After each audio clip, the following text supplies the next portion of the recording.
the celebration of Easter. Look around. We are celebrating Easter. When I was growing up, I lived in a Hasidic community of Jewish people. And I thought that we were the only Christians on earth. Because nobody else celebrated it. But I remember back in the day, we had lots of eggs to color. We had crinkly clear cellophane paper covering my Easter basket. My mother would put it out the night before, and the basket contained all kinds of candy, including chocolate bunny, bright yellow marshmallow chicks. We call them Peeps now. There's much to celebrate today. Even Unitarian Universalists. Many are comforted in their hope as Christians for life after death. We love resurrection stories. It's like America loves the comeback kids. They love it when they come back. Nature is resurrected every spring. My world, your world is resurrected every morning. And growing up in a working class poor community, I was amazed at what it was like to be a minority as a Catholic.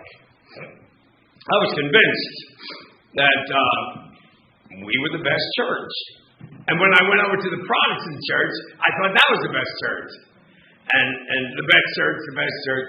After all, there we had all the foundations of resistance and of individuality. And when I grew up and I became a clergy, whatever that is, whatever definition you want to call that, I would greet people, parishioners, if you will, after the service with the ancient greeting that the first Christians used. I'd say to my parishioners as I greeted them at the door, I would say with authority, "He is risen," and then they would say, "He is risen indeed." We were about celebrating our belief in life everlasting for Christians. I might add, but Christians only. Well, the question I ask is, does Jesus celebrate Easter? The Easter is not religious, the word Easter. I'm sure he must be celebrating Easter for being responsible for the largest religion on the planet. Muslims are fast growing, but Christians are still the largest. Must be celebrating because Jesus provided evidence so people can believe in life after death. Jesus must be celebrating because in honor of Jesus, we have all these cathedrals all around the world. Jesus must be celebrated because of all the hospitals and all the educational institutions, Notre Dame, the Mormon Tabernacle, the Mormon Tabernacle Choir. The list goes on and on and on. And then along with Easter, we have Christmas. And this begins before Thanksgiving and goes way after New Year.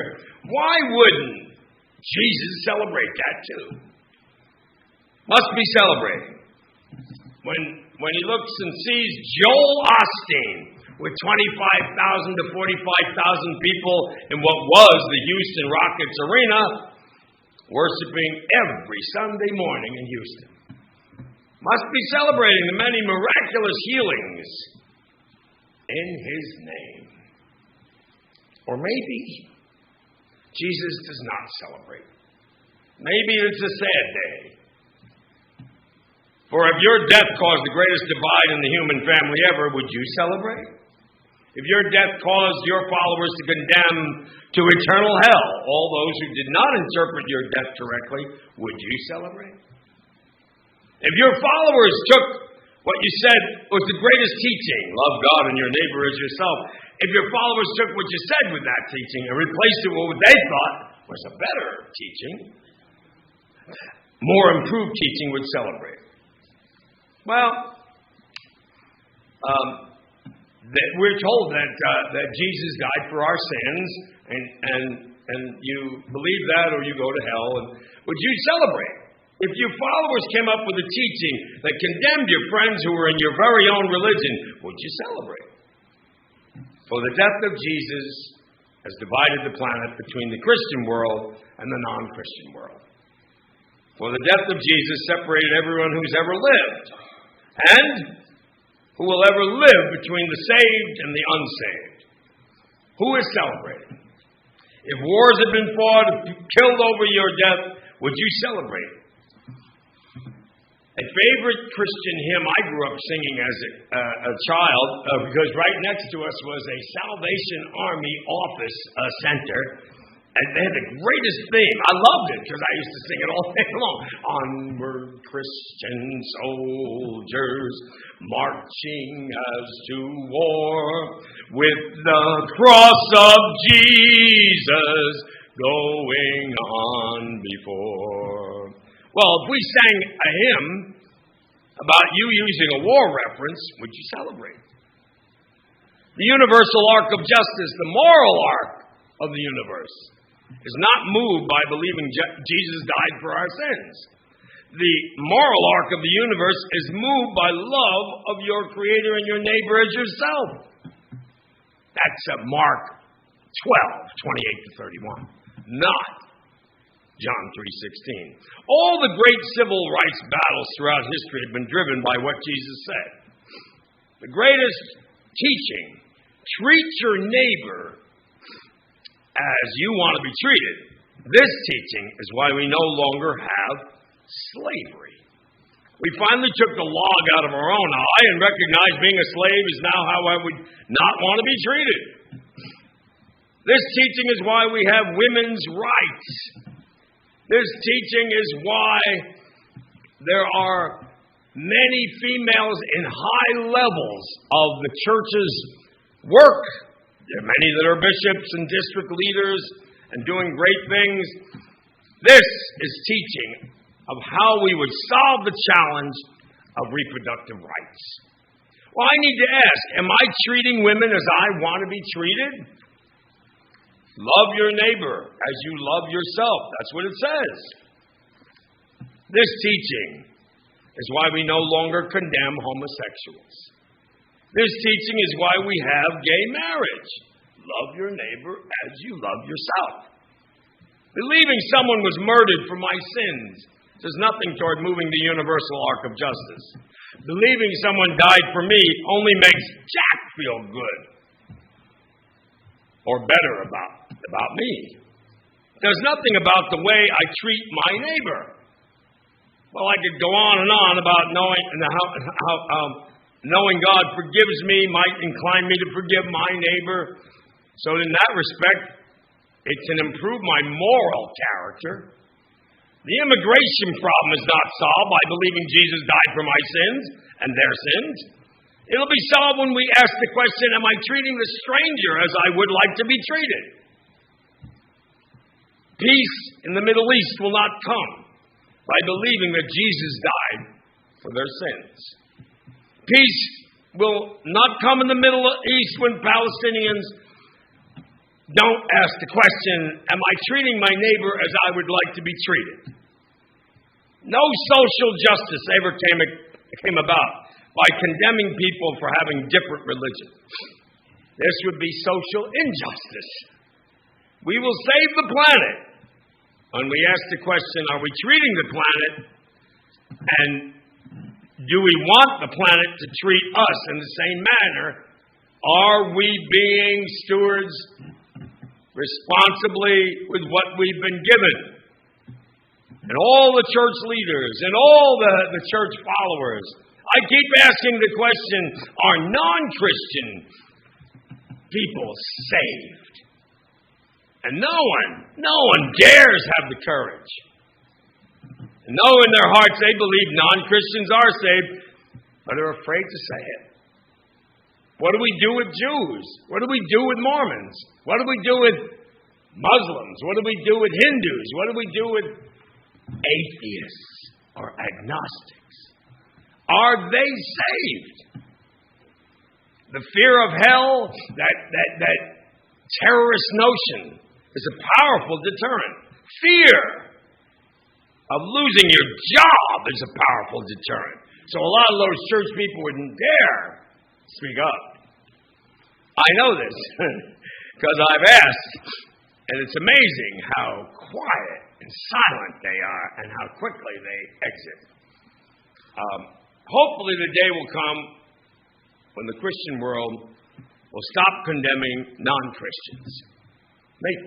I carried the water for 45 years. Hopefully the day will come when the cornerstone of Christianity will be love and your Creator and love your neighbor as yourself. Hopefully. It's not there just yet. Then and only then will everyone, including Jesus, be able to celebrate Easter. So, what is our goal?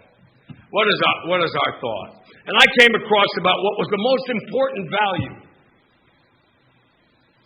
And maybe you can help me.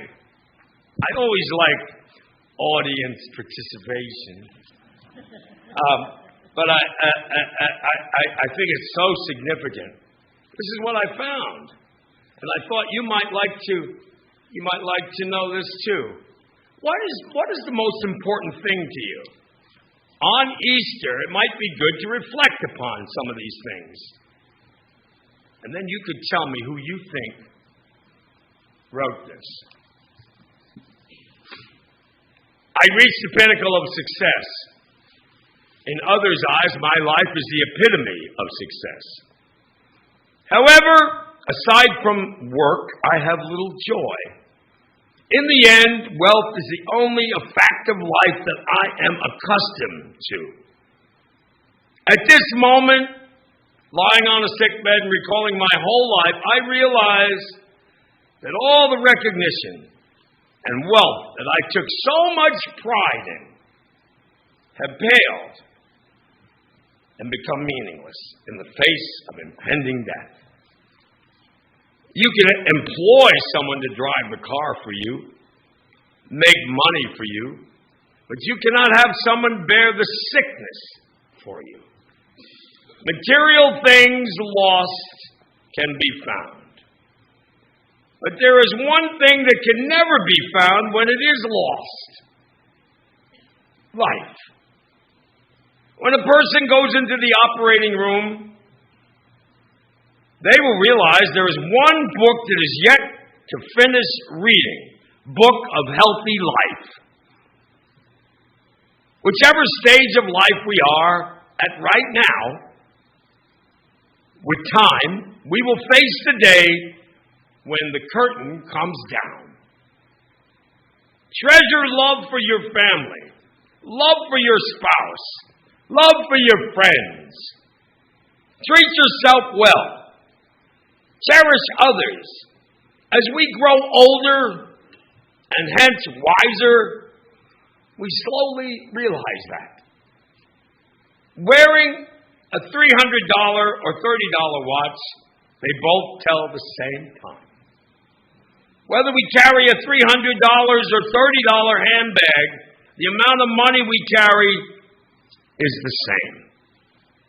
Whether we drive a $150,000 car or a $30,000 car, the road and the distance is the same, and we get to the same destination in the same time.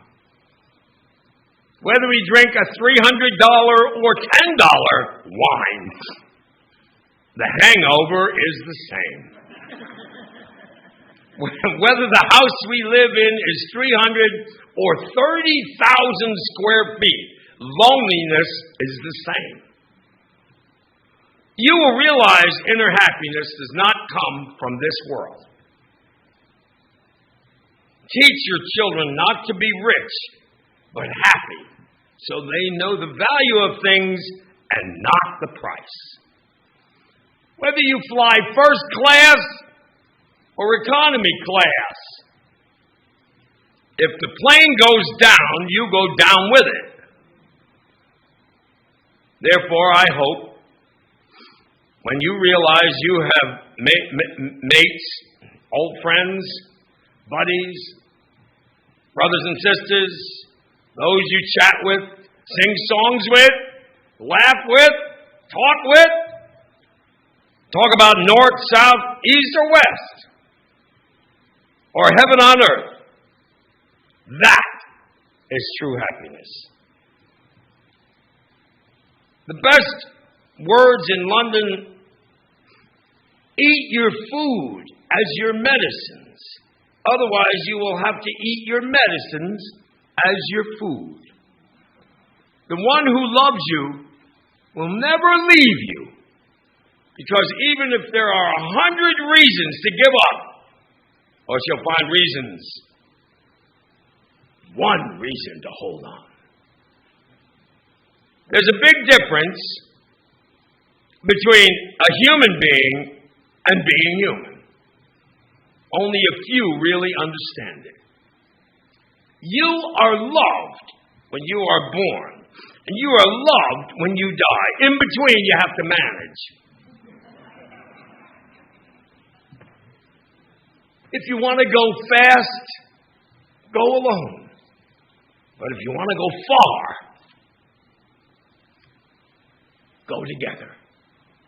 Thank you, Milo.